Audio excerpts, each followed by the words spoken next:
আমি জানো যে 1975 চনৰ আগলৈকে আমাৰ বিদ্যালয়বোৰ প্ৰাদেশিকৃত হোৱা নাছিল, যাৰ বাবে আমাৰ বিদ্যালয়ত কাম কৰা সকলো শিক্ষক শিক্ষয়িত্ৰীয়ে আমি কোনো সুবিধা পোৱা নাছিল। এই সংগঠনটোৰ জৰিয়তে আমি এই বিদ্যালয়সমূহ প্ৰাদেশিকৰণ কৰাবৰ সক্ষম হৈছিল আৰু আমি পেঞ্চন গ্ৰেচুইটিকে আদি কৰি আমি সুবিধাসমূহ পাবলৈ সক্ষম হৈছিল। এই সংগঠনটোৰ জৰিয়তে আমি এই বিদ্যালয়ত ৰাজ্যৰ প্ৰাথমিক বিদ্যালয়ত কাম কৰা প্ৰতিগৰাকী শিক্ষক শিক্ষয়িত্ৰী আমি উপকৃত হৈছো। আজিয়েই নহয়, অদূৰ ভৱিষ্যতে যেতিয়ালৈকে অসমত ৰাজহুৱা প্ৰাথমিক বিদ্যালয় থাকিব, যেতিয়ালৈকে অসমত ৰাজহুৱা প্ৰাথমিক বিদ্যালয়ত শিক্ষক নিযুক্ত হ'ব, যি শিক্ষক নিযুক্ত হ'ব সেই সকলো শিক্ষকেই প্ৰাথমিক শিক্ষক সন্মিলনীয়ে কৰি দিয়া অৱদানৰ ফলত দৰমহাৰ পে স্কেলটো পাবলৈ সক্ষম হ'ব। কথাষাৰ হয়তো কোনোবা যিসকলে কথাখিনি নাজানে তেখেতসকলৰ কাৰণে আচু হোৱা যেন লাগিব। এই কাৰণেই লাগিব যে ৰাজ্য চৰকাৰে আমাক এপইণ্টমেণ্ট দিছে, আমাৰ এটা পে স্কেলৰ নিৰিখ আছে, সেই নিৰিখ মতে আমি এপইণ্টমেণ্ট পাইছোঁ। ক'ত তাত সন্মিলনীৰ কি অৱদান আছে? হয়, দেখাত কথাটো তেনেকুৱাই। কাৰণ আজিৰ তাৰিখত যদি কোনোবা এজন শিক্ষক নিযুক্ত হয় তেনেহ'লে সপ্তম দৰমহা আয়োগে দিয়া 14,000 টকাৰ পৰা 60,000 টকাৰ স্কেলত নিযুক্ত হ'ব। কিন্তু 14,000 টকাৰ স্কেলত নিযুক্ত হ'ব কিয়? এই কাৰণেই নিযুক্ত হ'ব যে এই শিক্ষকসকলে আগতে 5,200 টকা পাইছিল। 5,200 টকা তেওঁলোকে আগতে কিয় পাইছিল? এই কাৰণে পাইছিল যে আগতে 3130 টকা পাইছিল। 3130 টকা এই কাৰণেই পাইছিল যে 1185 টকা তাৰ আগতে পাইছিল। 1185 টকা এই কাৰণেই পাইছিল যে তাৰ আগতে 525 টকাকৈ আমি পাবলৈ সক্ষম হৈছিল। কিন্তু এই 525 টকীয়া পোৱা যিটো ইতিহাস, এই ইতিহাসটো যদি আমি নাজানো তেনেহ'লে সন্মিলনীৰ প্ৰতি কৃতজ্ঞ জনাবলৈ আমি পাহৰিম।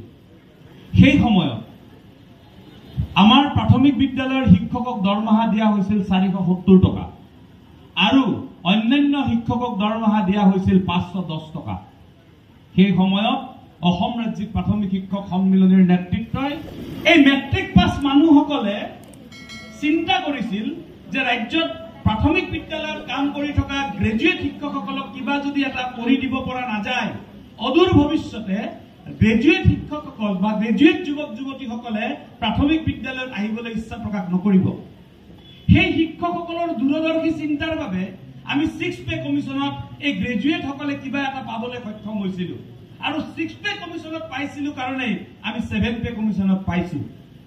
কিন্তু আমাৰ এই কিছুমান মহাপুৰুষে এনেধৰণে কমেণ্ট কৰে যে সন্মিলনীয়ে হেনো তেওঁলোকৰ গ্ৰেজুৱেট গেটটো কাটি দিলে।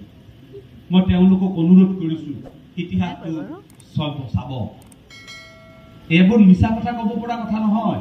4th পে কমিশ্যনৰ অসম ৰাজ্যিক প্ৰাথমিক শিক্ষক সন্মিলনীয়ে দিয়া মেমৰেণ্ডামখন উলিয়াই লৈ চাব, নেটত পাই যায় আজিকালি। 5th পে কমিশ্যনত দিয়া মেমৰেণ্ডামখন চাই ল'ব। চোৱাৰ পিছত কথাটো আপোনালোকে গম পাব আমি কোৱা কথাখিনি সত্য নে অসত্য। মই অনুৰোধ কৰিম ৰাজ্যিক সন্মিলনীয়ে এই গ্ৰেড পেটোৰ কাৰণে কৰিব লগা কোৰ্টৰ যি ব্যৱস্থাপনা কৰিছে ৰাজ্য চৰকাৰৰ লগত ফাইট কৰিবই। তাৰ কাৰণে কোনেও সংশয় সন্দেহ কৰাৰ কোনো প্ৰশ্ন নাথাকে। আজি আমি আৰ্ণলিভ 30 দিনৰ কাৰণে কথা পাতিছো।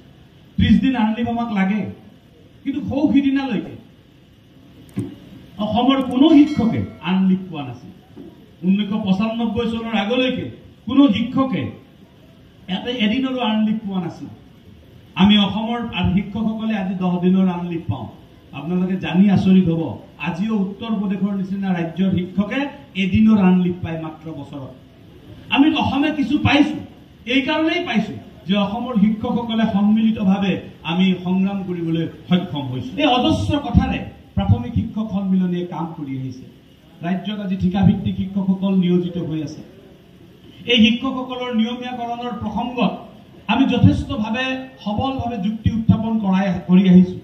প্ৰাথমিক শিক্ষক প্ৰাথমিক বিদ্যালয়ত কৰ্মৰত প্ৰতিজন শিক্ষক শিক্ষয়িত্ৰী আমাৰ সতীৰ্থ। ইয়াত কোনো চৰকাৰে এপইণ্টমেণ্টৰ চিষ্টেমৰ জৰিয়তে বিভাজিত কৰিব খুজিলেও আমি কেতিয়াও বিভাজিত হ'বলৈ নিদিওঁ।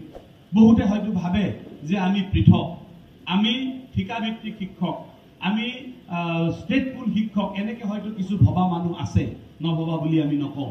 কিন্তু আমি আহ্বান জনাম এনে ধৰণৰ বিভাজিত কথা কোনেও কতো নাভাবিব। আমি সকলো এক শিক্ষক হিচাপে সকলো আমি একেখন মঞ্চত আমি থাকিম।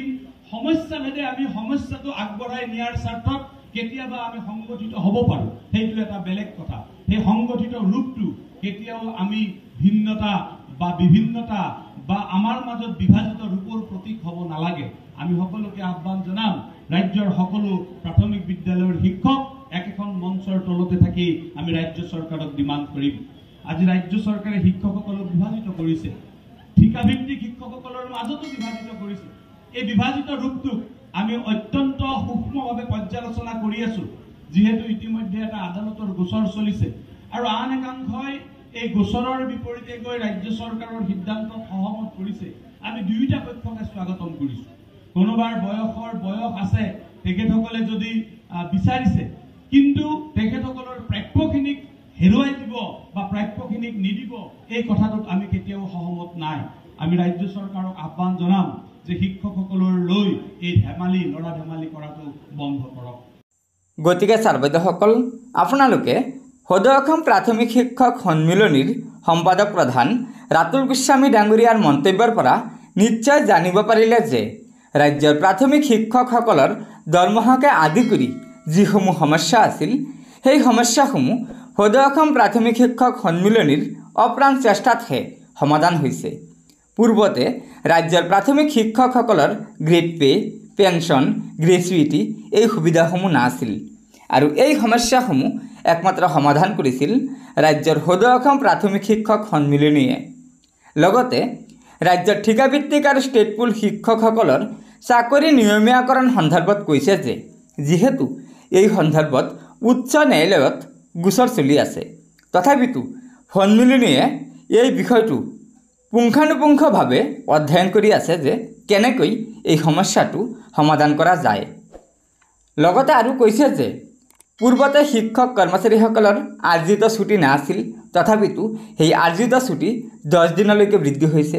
আকৌ পুনৰ শিক্ষক কৰ্মচাৰীসকলৰ আৰ্জিত ছুটি বৰ্তমান সময়ত 30 দিনলৈকে বৃদ্ধিৰ যি দাবী আছে, সেই দাবীও অতি শীঘ্ৰে পূৰণ হোৱাৰ পথত, কিয়নো এই সন্দৰ্ভত ইতিমধ্যে চৰকাৰী পক্ষ আৰু শিক্ষক কৰ্মচাৰীসকলৰ মাজত এখন বৈঠক অনুষ্ঠিত হৈ গৈছে আৰু সেই বৈঠকৰ পৰা নিশ্চিত হৈছে যে ৰাজ্যৰ শিক্ষক কৰ্মচাৰীসকলৰ আৰ্জিত ছুটি অতি শীঘ্ৰে বৃদ্ধি পাব। গতিকে ছাৰ বাইদেউসকল, এয়াই আছিল ৰাজ্যৰ শিক্ষক কৰ্মচাৰীসকলৰ বাবে সদৌ অসম প্ৰাথমিক শিক্ষক সন্মিলনীৰ সম্পাদক প্ৰধান ৰাতুল গোস্বামী ডাঙৰীয়াই দিয়া গুৰুত্বপূৰ্ণ খবৰ। আশা কৰিছোঁ লগৰ বন্ধুবৰ্গক ভিডিঅ'টো শ্বেয়াৰ কৰি আজিৰ এই গুৰুত্বপূৰ্ণ খবৰটো জনাই দিব আৰু পৰৱৰ্তী সময়ত চৰকাৰী কৰ্মচাৰীসকলৰ বিভিন্ন খবৰসমূহ পোনপ্ৰথমে পাবলৈ অনুগ্ৰহ কৰি আমাৰ এই চেনেলটো ছাবস্ক্ৰাইব কৰি ল'ব। ধন্যবাদ।